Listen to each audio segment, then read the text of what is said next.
Assalamualaikum warahmatullahi wabarakatuh.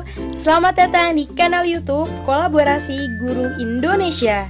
Di video kali ini kita akan membahas mengenai materi jurnal umum. Semoga 10 menit lebih ngerti akuntansi. Selamat menyaksikan. Anak-anak, kali ini kita akan membahas akuntansi perusahaan jasa. Apa sih akuntansi perusahaan jasa? Kita lihat perusahaan jasa. Perusahaan jasa itu adalah perusahaan yang menyediakan pelayanan atau servis. Tujuannya tentu mencari keuntungan. Banyak contoh yang ada di lingkungan kita, diantaranya adalah jasa angkutan, salon, bengkel. Siklus atau tahapan akuntansi ada 3. Satu adalah tahap pencatatan, yang kedua tahap pengikhtisaran, yang ketiga tahap laporan. Kali ini kita hanya membahas tahap pencatatan. Pertama adalah jurnal umum untuk perusahaan jasa. Ada 5 fungsi jurnal umum. Yang pertama adalah fungsi mencatat. Jadi, semua transaksi yang terjadi di suatu perusahaan dicatat ke dalam satu jurnal, yaitu jurnal umum. Yang kedua adalah fungsi historis.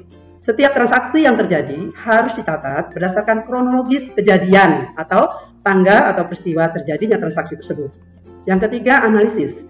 Fungsi analisis itu menentukan akun apa yang berpengaruh dengan terjadinya transaksi itu, apa yang didebet, apa yang dikredit, dan berapa jumlahnya. Yang keempat, fungsi instruktif. Jurnal itu memerintahkan untuk mencatat sisi debit dan kredit di dalam buku besar sesuai dengan jumlahnya. Yang terakhir, fungsi informatif, yaitu memberikan penjelasan waktu dan peristiwa yang terjadi, atau peristiwa ekonomi yang terjadi dan pengaruhnya terhadap akun. Next. Sebelum debit dan kredit, kalian sudah memahami persamaan dasar akuntansi, bahwa di sebelah kiri itu ada aktiva, lalu di kanannya ada pasiva. Seluruh akun di aktiva itu bertambahnya di debit, sedangkan berkurangnya di kredit. Dan seluruh akun pasiva bertambahnya di kredit, berkurangnya di debit. Ada 5 secara garis besar jenis dari akun. Pertama, akun harta. Akun harta bertambah di debit, berkurangnya di kredit, saldo normalnya di debit. 2, akun kewajiban. Kewajiban itu bertambah di kredit, berkurang di debit, saldo normalnya di debit. Ketiga, akun modal. Modal bertambah di kredit, berkurang di debit, saldo normalnya di kredit.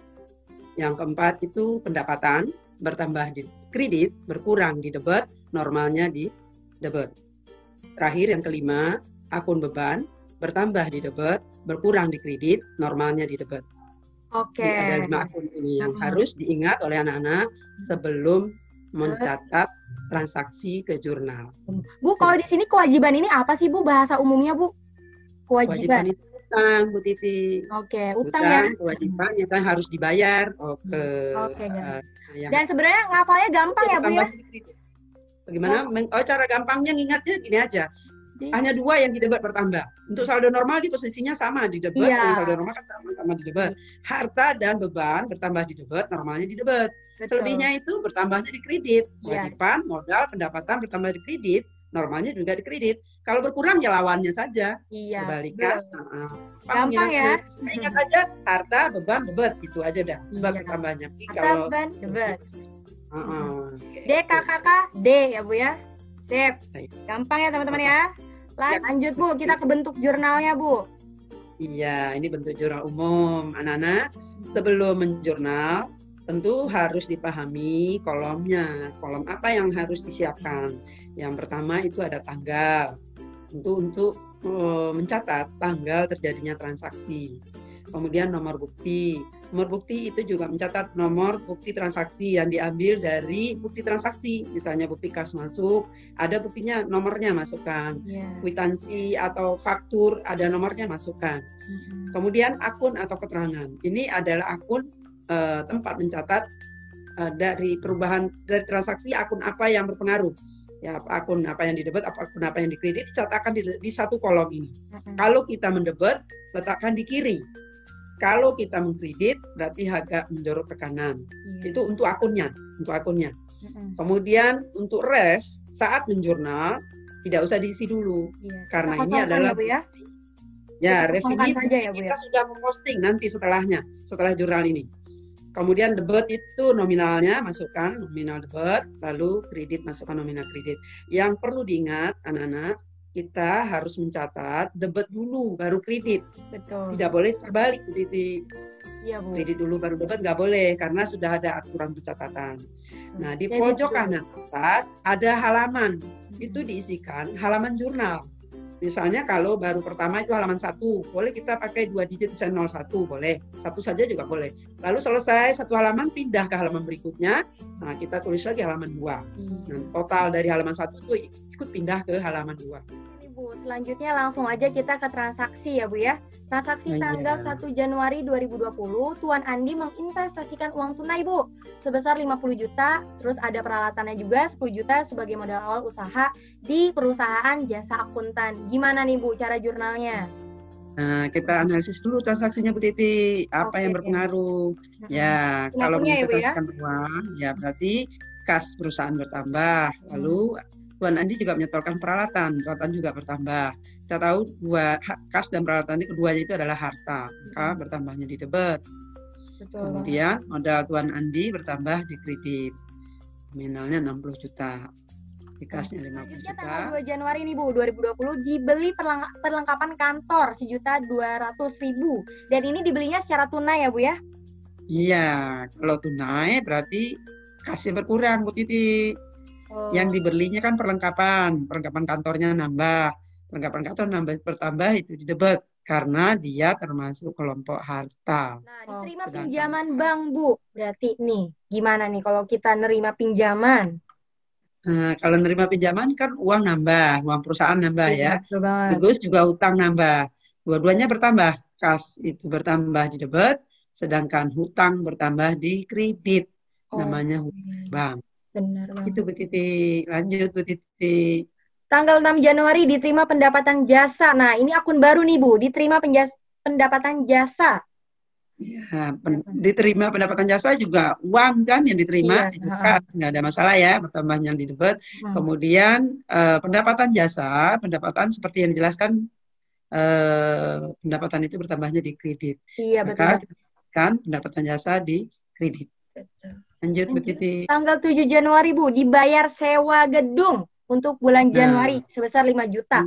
Nah, di sini beban sewa itu apa sih Bu? Beban itu apa sih Bu? Beban sewa itu seluruh pengorbanan untuk tujuannya menghasilkan pendapatan. Nah, seluruh beban itu kita catatkan di debit. Nah, salah satunya di sini contohnya beban sewa.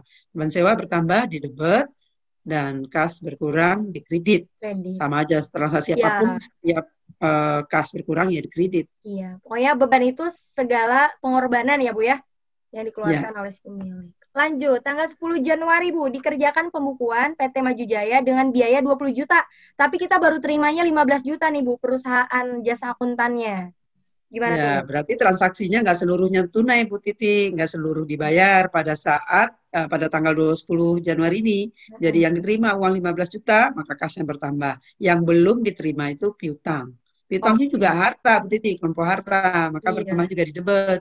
Nah, betul banget nih Bu. Tambah di kredit. Iya. Oke, 20 juta. Piutang atau uang yang masih ada di orang lain ya Bu ya?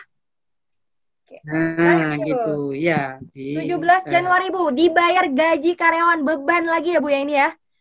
Untuk bulan Januari. Tadi, cuma tinggal ganti, ya? sama seperti beban sewa, tinggal ganti beban gaji. Ya. Nah, ini akun baru nih Bu, ada akun Prive. Tuan Andi mengambil uang untuk kepentingan pribadi, 4 juta rupiah. Ya, kalau mengambil modal, ini kan pengambilan pribadi, berarti kan mengurangi modal. Kita tahu modal itu bertambah kan di debit. Maka Prive ini berlawanan dengan modal, mengambil kembali Prive-nya di modalnya tadi bertambah di kredit, Prive-nya bertambah di debit. Nah, kasnya berkurang di kredit. Oke. Tanggal 24 Januari diterima pembayaran piutang Bu, tanggal 10 tadi nih. 3 juta. Kalau diterima pasti uangnya bertambah, uang perusahaan, lalu piutang perusahaan berkurang. Piutang berkurang di kredit. Tuh, Bu Titi. Lanjut. Tanggal 26 Januari dibayar utang kepada Bank ABC 3.500.000 Bu. Nah, terus kena bunga deh tuh 350.000. Ya, berarti uang yang dikeluarkan kan cicilan hutang plus bunganya. Iya. Utang dibayar itu di debit Bu Titi. Kalau utang berkurang itu di debit karena kreditnya bertambah, utang debitnya berkurang. Beban sama ya, bertambah di debit. Iya. Kas yang dikeluarkan ditotalkan tuh semua 3.850.000. Di sini kenapa utangnya di debit? Karena dia berkurang ya Bu ya. Betul, betul Bu Cakep Titi. nih. 400. Lanjut. Nah, lanjut anak-anak. Selanjutnya tanggal 29 Januari. Dibeli peralatan sebesar 2.800.000, baru dibayarnya 2 juta. Sisanya katanya mau dibayar bulan depan nih Bu. Nah, berarti hutang dong, ya kan? Iya. Perusahaannya hutang, Iya, makanya karena hutang dia bayarnya bertambah. mau depan ya. Iya, yang dibeli peralatan nambah. Yang dibayar baru 2 juta, maka kasnya 2 juta dikredit, lalu hutangnya bertambah dikredit 800.000 tetap balance. Ya. Lanjut, transaksi terakhir Bu, dibayar asuransi untuk 1 tahun 2.400.000. Ya, ini kita menganggap atau mencatat sebagai asuransi dibayar muka. Sebagai harta Asuransi ya, dibayar muka karena dibayar untuk 1 tahun ya. Kita ya. catat sebagai asuransi dibayar muka, 2.400.000 di debit, lalu kasnya dikredit. Nah teman-teman, gimana nih setelah menyimak penjelasan dari Ibu Elida tadi? Semoga kita tetap bisa mengerti ya, walaupun jarak memisahkan kita nih Bu. Tapi walaupun begitu, kita tetap bisa berkarya ya Bu, walaupun dari jauh. Gitu, 75 tahun kemerdekaan harus ada sesuatu yang kita lakukan. 75 tahun setelah hari kemerdekaan kita ya. Semoga makin jaya Indonesia. Amin. Selamat ulang tahun Indonesia. Ini karya kami untuk Indonesia. Kolaborasi Guru Indonesia. Sekian dari kami. Assalamualaikum warahmatullahi wabarakatuh.